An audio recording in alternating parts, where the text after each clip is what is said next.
இன்னைக்கு பாலிட்டிக்கான important session தான் பார்க்க போறோம். குரூப் 2 அண்ட் குரூப் 4 எக்ஸாம்ஸ் நோக்கி நம்ம போக போறோம்.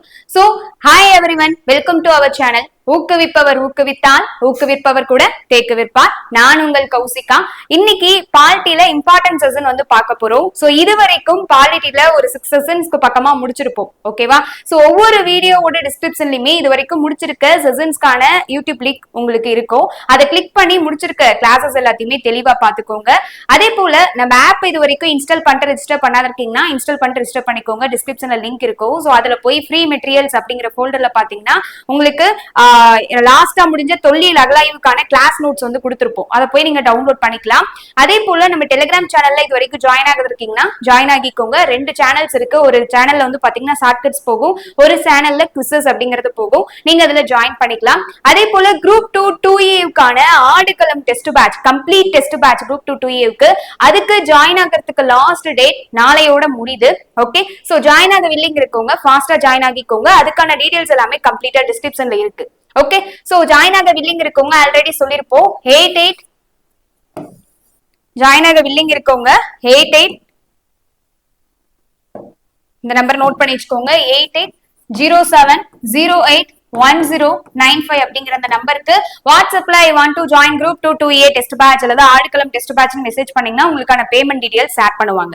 கவனிங்க, இன்னைக்கு பாலிட்டியில லோக் அதாலத்துக்கான கிளாஸ் தான் பார்க்க போறோம். சோ லோக்லயே வந்து பாத்தீங்கன்னா லோக்பால், லோக் அதாலத், லோக் ஆயுக்தா அப்படின்னு சொல்லிட்டு 3 வகையா நம்மளுக்கு இருக்கு. ஓகேங்களா? சோ இந்த லோக் அப்படிங்கறத வச்சு நம்மளுக்கு அடிக்கடி குரூப் 1 இருக்கட்டும், குரூப் 2 இருக்கட்டும், குரூப் 4 இருக்கட்டும் கேட்டுக்கிட்டு இருக்காங்க. சோ இது ஸ்கூல் புக்ல அவ்வளவா இதுக்கான பாயிண்ட்ஸ் இல்ல.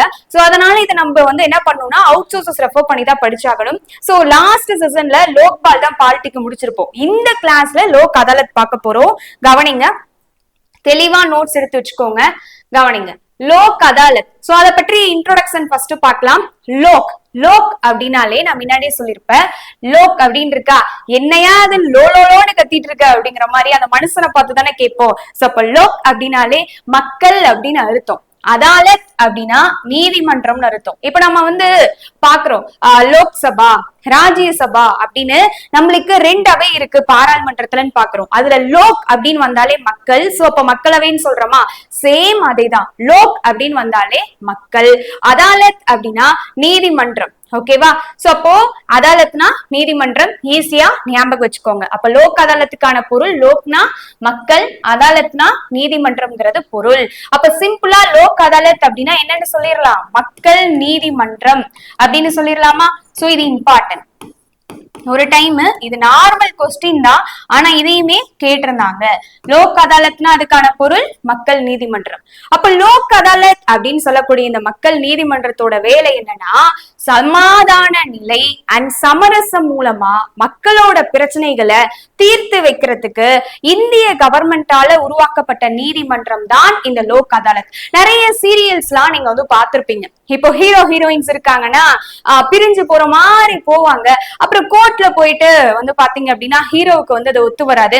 அவரு போய் சொன்னதுக்கு அப்புறம் சரி ஓகே 6 மாசம் வந்து நீங்க வந்து பேசி பழகுங்க, அப்புறம் பாத்துக்கலாம் அப்படின்னு சொல்லி அதை சொல்லி பிரிச்சு விடுவாங்க இல்லையா, சரி சேர்த்து வைக்கிறதுக்காக அந்த மாதிரி சொல்லுவாங்க இல்லையா, அந்த கதை தான்.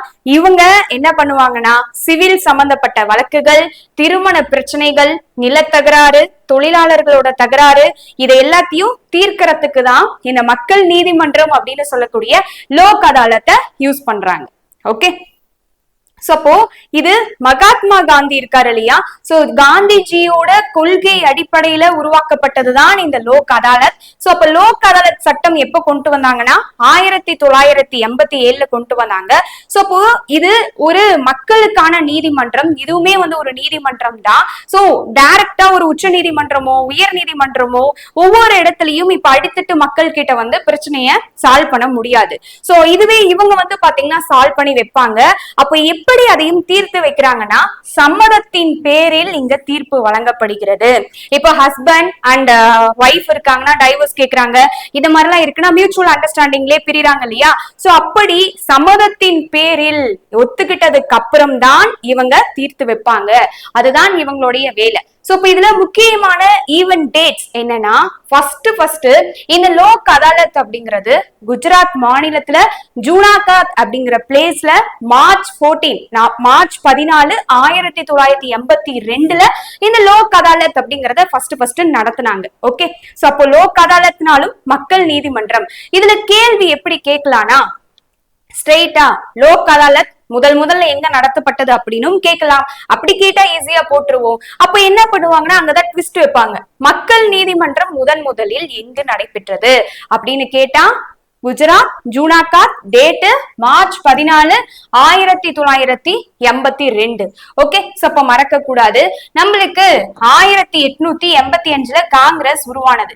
அப்போ அடுத்து அப்படியே ஒரு 100 வருஷத்துல அப்ப போனோம்னா 1985 வருமா? அப்ப அதுக்கு முன்னாடி 3 வருஷம் 1982.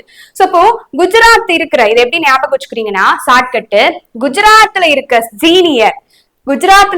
சீனியர் ஜுனாகாத் அப்படின்னு இருக்கா, குஜராத்ல இருக்க சீனியர் பையன் மார்ச் 14 லோக் அதாலத் மக்கள் நீதிமன்றத்துக்கு முதல் முறையா போறான் அப்படின்னு ஷார்ட்கட் ஞாபகம் வச்சுக்கோங்க. அப்ப ஜூனியர் அப்படின்னா ஜுனாகாத், பையன் மார்ச் 14 லோக் அதாலத் மக்கள் நீதிமன்றம், லோக் அதாலத்னாலும் மக்கள் நீதிமன்றம்னாலும் ஒன்னா முதல் முறையா போறான். அப்பதான் ஃபர்ஸ்ட் முதல் முறையாக நடைபெறுகிறது. 1982 உருவாக்குனாங்க. சோ இது காந்திஜியோட கொள்கையால் உருவாக்கப்பட்டது. சோ அப்போ இத ஞாபகம் வச்சுக்கணும். ஓகே, அடுத்து கவனிங்க. சோ அடுத்து சட்டப்பூர்வ சேவைகள் சட்டம் அப்படிங்கறத கொண்டு வந்தாங்க. சட்டப்பூர்வ சேவைகள் சட்டம் அப்படிங்கறத கொண்டு வந்தாங்க. இத கொண்டு வந்து நம்மளுக்கு லோக் அதாலத்ல என்ன பண்ணாங்க அப்படின்னா இந்த சட்டப்பூர்வ சேவைகள் அதிகார அமைப்புகள் சட்டம்ங்கிறத 1987 இன்ட்ரோடக்ஸ் பண்றாங்க, அறிமுகப்படுத்துறாங்க. சோ நம்மளுக்கு சட்ட பிரிவு ஆர்டிகல் 39A இதுல சொல்லப்பட்டிருக்க அரசியல் சட்டப்பூர்வமான கட்டளையின்படி, சோ இதுல சட்டபூர்வமா அரசியல் ரீதியா சொல்லப்பட்டிருக்க கட்டளையின்படி மக்கள் நீதிமன்றம், அதாவது இருக்கக்கூடிய அனைத்து லோக் அதாலத்துக்கும் ஒரு சட்டபூர்வமான அந்தஸ்தை கொடுத்த சட்டம் எதுன்னு கேட்டா இந்த சட்டப்பூர்வ சேவைகள் அதிகார அமைப்பு சட்டம். இது ரொம்ப இம்பார்ட்டன்ட். சோ அப்போ இதோட முக்கிய நோக்கம் இந்த சட்டத்தின் மூலியமா என்னாச்சு அப்படின்னா நிறைய ஏழைகள் பயன்பெறுவாங்க. ஏழைகளுக்கு இலவச சட்ட ஆலோசனை கொடுக்கப்படும் அண்ட் இது மூலியமா இலவசமான உதவிகள் செய்யப்படுது. சோ இதுக்கெல்லாம் இது ஹெல்ப்பா இருக்கும். இந்த சட்டத்தின் மூலமாக லோக் அதாலத்துல மக்களுக்கு கிடைத்த பெனிஃபிட்ஸ் அப்படின்னா இது. சோ இப்போ ஏழைகளால எல்லாத்தாலையும் போய் ஒரு நீதிமன்றத்தை நாட முடியாது. அவங்களுக்கு அதை பற்றிய டீடைல்ஸ் பாமர மக்களுக்கு எல்லாம் தெரியாது. படிச்சவங்களா இருந்தா ஈஸியா செஞ்சுக்கலாம். சோ அப்படி இருக்கும்போது அவங்களுக்கு தேவைப்படக்கூடிய டைம்ல இப்ப நிலத்தகராறு நடக்குது, அப்போ அவங்க ஏழையா இருக்காங்க, அவங்களால போய் ஒரு பெரிய கோர்ட்ல போய் நிக்க முடியாது. அப்போ இவங்களால இந்த கோர்ட்ல இலவசமா அத பத்தி சட்ட ஆலோசனை தெரிஞ்சுக்க முடியும், என்ன பண்ணணும் அப்படிங்கிற உதவிகளை கேட்டுக்க முடியும். சோ அடுத்து இதை எதுக்கு கொண்டு வந்தாங்கன்னா இந்த சட்டம் கொண்டு வந்தது மூலியமாக லோக் அதாலத்தோட நோக்கமே என்னன்னா ரொம்ப ஃபாஸ்டா இதுக்கான நீதியை கொடுத்துறது. அடுத்து குறைந்த செலவு, கம்மியான செலவுலயே இதை வந்து முடிச்சு கொடுத்துடலாம்.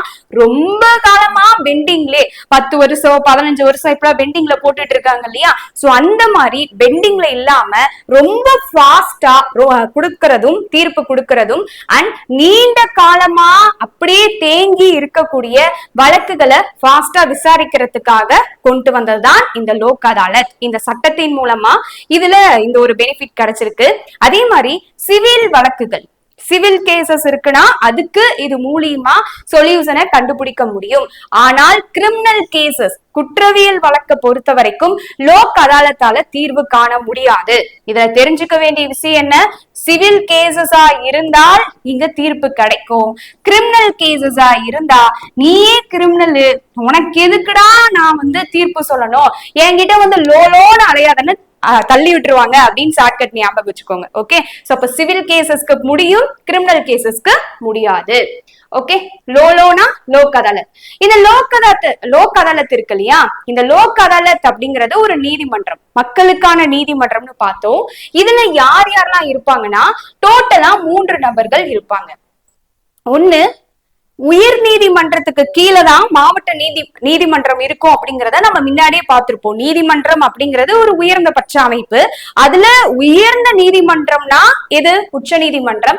உச்ச நீதிமன்றத்துக்கு கீழே இருக்கிறது உயர் நீதிமன்றம். அப்போ உச்ச நீதிமன்றம்ங்கிறது தி அல்டிமேட் தலை மாதிரி அப்படின்னு பார்த்திருப்போம். அப்போ அது தலமன்றம், தல நீதிமன்றம். ஓகேவா? சோ அதுக்கு கீழே ஒவ்வொரு மாநிலத்துக்கும் இருக்கிறது உயர் நீதிமன்றம். சோ எங்கெங்கெல்லாம் சட்டமன்றம் இருக்கோ அங்கெல்லாம் வந்து பாத்தீங்கன்னா உயர் நீதிமன்றத்தை வச்சிருப்பாங்க.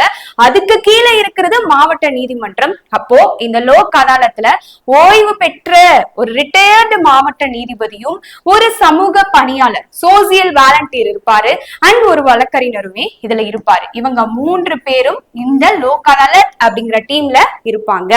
அப்ப கோர்ட்ல 3 பேர் உட்கார்ந்து இருக்காங்க. ஒரு ரிட்டையர்டு ஜட்ஜு, அது அந்த ரிட்டையர்டு ஜட்ஜுங்கிறது மாவட்ட நீதிபதி, அடுத்து 2வது சோசியல் ஒர்க்கர், 3வது லாயர். ஓகே, அப்ப ஏழைகளுக்கு இலவசமா சட்டம் சொல்லி தராங்க அப்படின்னு நம்ம எதுல பார்த்தோம்? ஆர்டிகல் 39(a) பார்த்தோம். சோ இதெல்லாம் இதுல நீங்க தெரிஞ்சுக்க வேண்டியது. அடுத்து கவனிங்கள, லோக் அதாலத்தோட முக்கியமான மைல் கற்கள் அண்ட் இம்பார்ட்டன்டான டேட்ஸ் தான் நம்ம பார்க்க போறோம். கவனிங்க, 1986 வந்து பாத்தீங்கன்னா தமிழ்நாட்டுல ஃபர்ஸ்ட் சென்னையில தான் இந்த லோக் அதாலத் அப்படிங்கறது கொண்டு வந்தாங்க. சோ இது வந்து ரொம்ப முக்கியம். Just a minute.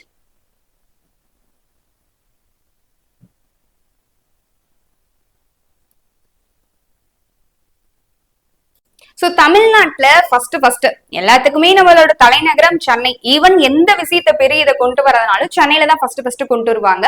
அப்படி இந்த லோக் அதாலத் முதலாக தமிழ்நாட்டுல சென்னையில கொண்டு வராங்க. சோ இப்போ சென்னையில ஃபர்ஸ்ட் கொண்டு வராங்க.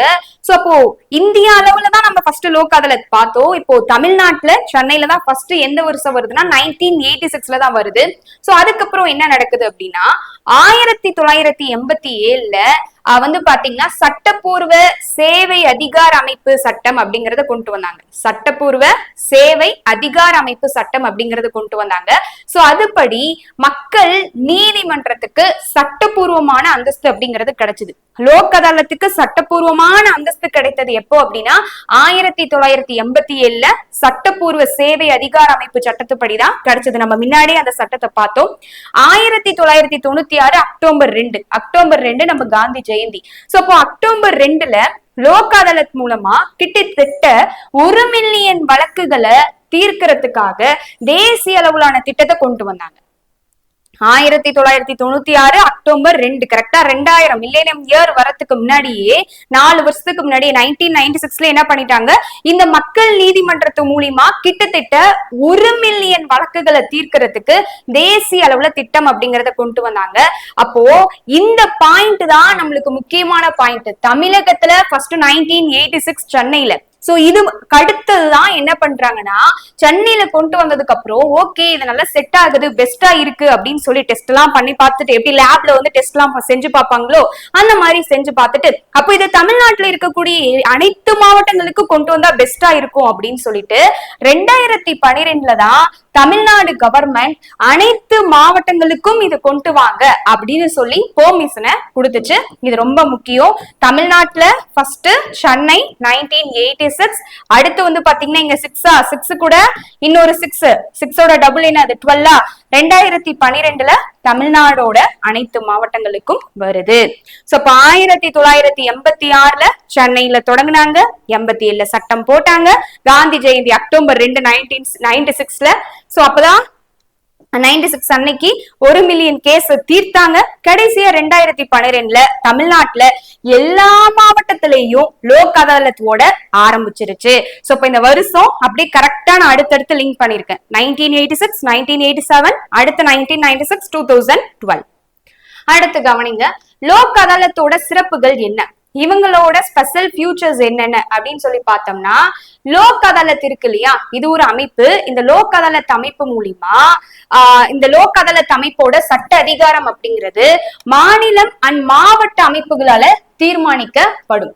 ஓகே, இங்க இருக்க லோக் அதாலத் அப்படிங்கறதோட அதிகாரம் அப்படிங்கிறது மாநில அளவுலயும் மாவட்ட அளவுலயும் இருக்கக்கூடிய அமைப்புகளாலதான் என்னென்னங்கிறத பிக்ஸ் பண்ணுவாங்க. சோ இது வந்து உரிமையல் நீதிமன்றத்துக்கு இணையானது. சோ இப்ப உரிமையல் நீதிமன்றம் அப்படின்னா அதான் சிவில் அப்படின்னு பார்த்தோம்ல, அதனாலதான் இது சிவில் கேசஸ் மட்டும் பாக்குது, கிரிமினல் கேசஸ் பாக்குறது இல்ல. அப்போ சிவில்னா தமிழ்ல உரிமையல் அர்த்தம், அதனால இது உரிமையல் நீதிமன்றத்துக்கு இணையான அதிகாரம் பெற்றதுன்னு சொல்றாங்க. அப்போ உரிமையல் நீதிமன்றம் எந்த மாதிரியான வழக்குகள் எல்லாம் பார்க்குமோ அதே ஈக்குவலான ரைட்ஸ் இதுக்கும் இருக்கு. அதே மாதிரி ரொம்ப நாள் பெண்டிங்ல இருக்கக்கூடிய குற்ற வழக்குகள், ஏன்னா குற்ற வழக்குகளுக்கு இது வேலையே இல்ல, நோ என்ட்ரி ஃபார் கிரிமினல்ஸ் அப்படின்னு பார்த்தோம். அப்போ குற்ற வழக்குகளை தவிர மற்ற அனைத்து வகையான வழக்குகளையும் இது விசாரிக்கும். சோ அப்ப சிவில் நீதிமன்றம் போலன்னு சொல்லிட்டாங்க, அப்போ குற்றவியல் வழக்க போய் உரிமையல் நீதிமன்றம் விசாரிக்குமானா விசாரிக்காது. அதே போலதான் இதுவும் விசாரிக்காது. தீர்வு காணப்பட்ட வழக்குகளுக்கு, ஒரு வழக்குக்கு தீர்வு கொடுத்துட்டாங்க அப்படின்னா நாம போய் இங்க மேல்முறையீடு செய்ய முடியுமான்னு கேட்டா இங்க அனுமதி கிடையாது. கொடுத்தா கொடுத்ததுதான். ரொம்ப காலம் பெண்டிங்ல இருக்கக்கூடிய வழக்குகள்ல 50% ஆஃப் வழக்குகள் அரசு அண்ட் அரசு நிறுவனங்கள் சம்பந்தப்பட்ட வழக்கு தான் பேலன்ஸ்ல இருக்கு. கிட்டத்தட்ட ரொம்ப நீண்ட காலமா பேலன்ஸ்ல இருக்கு அப்படின்னு ஏன் என்னப்பாச்சு அதை எடுத்து பாருங்க அப்படின்னு பார்த்தா கிட்டத்தட்ட 50% ஆஃப் வழக்குகள் அப்படிங்கிறது அரசு சம்பந்தப்பட்டதாகவும் அண்ட் அரசு நிறுவனங்கள் சம்பந்தப்பட்ட வழக்கு தான் அப்படி பேலன்ஸா பெண்டிங்ல இருக்கு அப்படிங்கிறது தெரிய வந்திருக்கு. 15 வருஷமா தீர்க்கப்படாம இருக்க வழக்குகளுக்கு 3 ஆண்டுகளுக்குள்ள தீர்வு காணணும் அப்படின்னு தேசிய வழக்காடும் கொள்கை வந்து சொல்லிருக்கு. புரியுதா? அதாவது 15 வருஷம் ஆகியும் ஒரு வழக்க வந்து தீர்த்து வைக்காதே இருக்காங்க, அப்படியே பெண்டிங்லே போட்டு வச்சிருக்காங்க அப்படின்னா அப்போ நல்லா கவனிங்க, 5/3 மல்டிபிள் தான் 15. அது அப்படியே ஞாபகம் வச்சுக்கோங்க. 15 வருஷமா பெண்டிங்ல இருந்துச்சுன்னா 3 வருஷத்துக்குள்ள அதுக்கான தீர்வு சொல்யூஷன் என்னங்கிறத சொல்லிடணும்னு தேசிய வழக்காடும் கொள்கை சொல்லப்பட்டிருக்கு. அதே மாதிரி மக்கள் நீதிமன்றம், இந்த லோக் அதாலத் அப்படிங்கறது மக்கள் நீதிமன்றம், மக்களுக்கு முன்னாடிதான் இது மூலியமா தீர்வு அப்படிங்கறத கொடுக்கறாங்க. அப்ப தீர்ப்பு அப்படிங்கறத சொல்றாங்க. அப்போ மக்கள் முன்னிலையில தான், அவங்க முன்னிலையில தான் மக்கள் என்ன மொழியில பேசுறாங்களோ அவங்க பேசுற அந்த லாங்குவேஜஸ்லயே பிரச்சனைகளை விசாரிச்சு தீர்வு காணணும் அப்படிங்கறது இதோட சிறப்பு. சில பேரு ஃப்ளூயண்டா, நிறைய பேருக்கு வந்து தமிழ் அப்படிங்கிறது தெரியும், மேக்சிமம் வந்து பாத்திருப்பீங்க தெலுங்குலாம் நிறைய பேர் பேசுறாங்க. இப்போ முஸ்லிம்ஸ் இருக்காங்கன்னா உருது இந்த மாதிரி எல்லாம் பேசுவாங்க இல்லையா, அப்போ அவங்களோட வழக்கு விசாரிக்கும் போது அவங்களோட முன்னிலையில அவங்களுக்கு என்ன மொழி பேச தெரியுமோ அதே மொழியிலேயே பேசி அந்த வழக்குகளை விசாரிச்சு தீர்வு கொடுப்பாங்க. அதுதான் இதோட ஸ்பெஷாலிட்டியே. சோ இது வந்து இம்பார்ட்டன்ட். அதே மாதிரி வழக்கறிஞர்கள் இல்லாம வழக்குகள் முன் வைக்கப்பட்டு தீர்வு காண்பது இதோட தனித்துவமான செயல்முறை. இப்ப ஹை கோர்ட்டுக்கோ சுப்ரீம் கோர்ட், உயர் நீதிமன்றத்துக்கோ உச்ச நீதிமன்றத்துக்கோ போனோம்னா அங்க வழக்கறிஞர்கள் இல்லைன்னா வேலையே இல்லை. இங்க வழக்கறிஞர்கள் இல்லைனாலும் இந்த இடத்துல செயல்படும் ஒரு வழக்கு. அப்போ வழக்கறிஞர்கள் இல்லாம வழக்குகளை முன் வச்சு அதுக்கு தீர்வு காண்றாங்க அப்படின்னா அது லோக் அதாலத்துல மட்டும்தான். அதுதான் இதோட சிறப்பே, வெரி இம்பார்ட்டன்ட். சோ அப்ப பாருங்க, அப்படியே சிவில் கோர்ட் பவர் இதுக்கு இருக்கு, மேல்முறையீடு கிடையாது, லாயரே தேவையில்லை, மக்கள் பாஷையிலேயே அவங்களோட மொழியிலேயே 3 வருஷத்துக்குள்ள கேஸ முடிச்சிருவாங்க. இதுதான் இதுக்கான ஷார்ட்கட்டு, இதுதான் இதுல பார்த்த பாயிண்ட்ஸ். அவ்வளவுதான், இதை மட்டும் ஞாபகம் வச்சுக்கிட்டீங்கன்னா போதுமானது. 3 வருஷத்துக்குள்ள முடிச்சிடணும். 15 வருஷம் பெண்டிங்ல இருக்குன்னா இதுக்கு லாயர் இல்லைனாலும் பிரச்சனையே இல்லை, வழக்கறிஞர் இல்லைனாலும் பிரச்சனை இல்ல. சிவில் கோர்ட் பவர் இதுக்கு இருக்கு, அதனால இது குற்றவியல் வழக்குகளை விசாரிக்காது. இங்க மேல்முறையீடு கிடையாது. இது ரொம்ப முக்கியம். அவங்களோட லாங்குவேஜஸ்லயே விசாரிப்பாங்க. இந்த லோக் அதாலத்தால அப்படி என்னென்ன வழக்குகள் பார்க்கப்படுது, இவங்க எந்தெந்த வழக்குகள் எல்லாம் பார்ப்பாங்க அப்படிங்கறத பாத்திரலாமா? செக் பவுன்ஸ், அதாவது காசோலை சம்பந்தப்பட்ட வழக்குகள். அடுத்து வாகன விபத்துகள், சோ ஏதாச்சும் ஆக்சிடென்ட் நடக்குது, வாகனத்துல வந்து நிறைய உடையிறது, இந்த மாதிரி எல்லாம் இருக்கு இல்லையா, சோ அந்த மாதிரி விபத்துக்களை பாக்குறது. குடும்ப பிரச்சனைகள், ஓகே, சோ குடும்ப பிரச்சனைகளை பாக்குறது இதோட வேலை. தொழில் தகராறுகள், தொழிலாளர்களோட பிரச்சனை வந்து வருது, லேபர்ஸ் பிரச்சனை வருது. அதே போல குற்றவியல் வழக்குகள்ல சமாதானம் ஏற்படுத்தி கொள்ளக்கூடிய தன்மை இருக்கக்கூடிய வழக்குகள். குற்றவியல் வழக்குகளை விசாரிக்க மாட்டாங்கன்னு நம்ம பார்த்துட்டோம். ஆனா முன்னாடி ஒரு பாயிண்ட் பார்த்தோம், இந்த லோக் அதாலத்தோட வேலையே சமாதானம் செஞ்சு வைக்கிறது தான். அப்போ அந்த குற்றவியல் வழக்குகள்லயும் ஒரு எக்ஸப்ஷனான பாயிண்ட் இருக்கு. குற்றவியல் வழக்கா இருந்து ஆனா சமாதானம் பேசினாலே அது சரியாயிரும், பெரிய குற்றமா கருதப்படாம இந்த வழக்குக்கு சமாதானம் சொன்னாலே சரியாயிரும் அப்படிங்கிற வழக்கா இருந்தா அதையும் இவங்க ஹேண்டில் பண்ணுவாங்க. அதே மாதிரி நில பிரச்சனை, வாக்கிய தகராறு, சோ இந்த மாதிரி பிரச்சனை, சொத்து காடு அவங்களுக்கு அதிகமா இருக்கு, பங்காளி தகராறு இப்படி இருக்கு, அந்த மாதிரி சம்பந்தப்பட்ட வழக்கு, அதோட இழப்பீடு சம்பந்தப்பட்ட வழக்குகள் இருக்குன்னா அதையெல்லாம் இவங்க விசாரிப்பாங்க. அதே போல வருமான வரி, இன்கம் டாக்ஸ், அது சம்பந்தப்பட்ட பிரச்சனைகள் பார்ப்பாங்க. அடுத்து விற்பனை வரி சம்பந்தப்பட்ட பிரச்சனைகள், மறைமுக வரி சம்பந்தப்பட்ட பிரச்சனைகள். மொத்தத்துல வரியில இந்த 3 வகையும் வருது: வருமானம், விற்பனை, மறைமுகம். அடுத்து வாடகை சம்பந்தப்பட்ட தகராறுகள் இருந்துச்சுன்னா அதை பாக்குறது, வங்கி கடன், பேங்க் லோன் சம்பந்தப்பட்ட பிரச்சனைகள், இதெல்லாம் இவங்க தீர்த்து வைக்கிறாங்க. சோ தெரியல அப்படின்னாலும் இதை தெரிஞ்சுக்கிறப்போ உங்களுக்கே ஒவ்வொரு நீதிமன்றத்தோட பவர்ஸ் என்னென்ன அப்படிங்கிறது தெரிய வரும். அப்போ இவங்க தீர்க்கப்படுற வழக்குகள்லாம் என்னென்னது: செக் பவுன்ஸ், ஆக்சிடென்ட், குடும்ப சண்டை, tax, income, sales, indirect tax, மறைமுக வரி, விற்பனை வரி, வருமான வரி, அடுத்து பேங்க் லோனு, வாடகை பிரச்சனை, எல்லாமே இங்க பஞ்சாயத்து பண்ணிக்கலாம். இதுதான் இவங்க பார்க்கக்கூடியது. அடுத்து பார்த்தோம் அப்படின்னா கவனிங்க, இதுல மெகா லோக் அதாலத் அண்ட் நிரந்தர லோக் அதாலத்னு 2 இருக்கு. மெகா லோக் அதாலத்னா என்னன்னு பார்க்கலாம். டேட் பார்த்துக்கோங்க, நவம்பர் 23, 2013 அன்னைக்கு நாடு முழுக்க, அதாவது இந்தியா முழுக்க அனைத்து நீதிமன்றங்கள்லயும், அதாவது கீழமை நீதிமன்றத்துல இருந்து உச்ச நீதிமன்றம், ஈவன் உச்ச நீதிமன்றம் வரைக்குமே இந்த மெகா லோக் அதாலத் அப்படிங்கறத நடத்தினாங்க.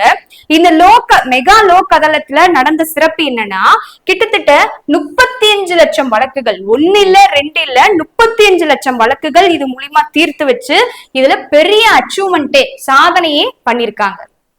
இது ரொம்ப முக்கியம். நம்ம ஆல்ரெடி பேட்ச்க்கு கிளாஸஸ்ல சொல்லிருப்போம், 13 அப்படின்னாலே அன்லக்கி நம்பர், பேய் நம்பர்னு ஞாபகம் வச்சுக்கோங்க அப்படின்னு சொல்லி. ஆனா அந்த 2013 நம்பர்ல தான் இவங்க என்ன பண்ணாங்க அப்படின்னா, கொஞ்சம் கூட அசராம பட்டைய போட்டுட்டு ஒரே நாள்ல 35 லட்சம் கேசஸ முடிச்சு வச்சிருக்காங்க அப்படின்னு ஞாபகம் வச்சுக்கோங்க. ஓகே, பட்டையனா இது அத பட்டைய கிளப்பி அப்படின்னு நான் ஷார்ட்கட் கிரியேட் பண்ணிருக்கேன். அடுத்து நிரந்தர லோக் அதாலத், பெர்மனன்ட் லோக் அதாலத்னு சொல்லுவாங்க. 2002ல பாராளுமன்றத்துல 1987ஆம் ஆண்டுல கொண்டு வந்தாங்க இல்லையா சட்டம், அதுல சேஞ்சஸ் செஞ்சு 2002ல இந்த நிரந்தர லோக் அதாலத் அப்படிங்கிற அமைப்பை ஏற்படுத்தினாங்க. இந்த நிரந்தர லோக் அதாலத் இது பெர்மனன்ட் அப்படிங்கறதுனால இது ஒரு குறிப்பிட்ட இடத்துல மட்டும்தான் ஏற்படுத்துவாங்க, எல்லா இடத்துலயும் ஏற்படுத்த முடியாது. அப்போ நம்ம தமிழ்நாட்டுல இருக்கான்னு கேட்டா இருக்கு. சென்னை உயர் நீதிமன்றத்துல இந்த நிரந்தர லோக் அதாலத் அப்படிங்கறத ஏற்படுத்தியிருக்காங்க. ஏன்னா இங்கதான் நம்ம பார்த்தோம், லோக் அதாலத் அப்படிங்கிறது கீழமை நீதிமன்றத்துல இருந்து உச்ச நீதிமன்றம் வரைக்கும் இருக்கு அப்படின்னு சொல்லிட்டு. ஈவன் நம்ம தமிழ்நாட்டிலையும் சென்னையில இருக்கக்கூடிய உயர் நீதிமன்றத்துல இந்த நிரந்தர லோக் அதாலத் அப்படிங்கறத ஏற்படுத்தியிருக்காங்க. இது அனைத்து இடங்கள்லயும் ஏற்படுத்த முடியாது, ஏன்னா இது பெர்மனன்ட் லோக் அதாலத் அப்படிங்கறதுனால.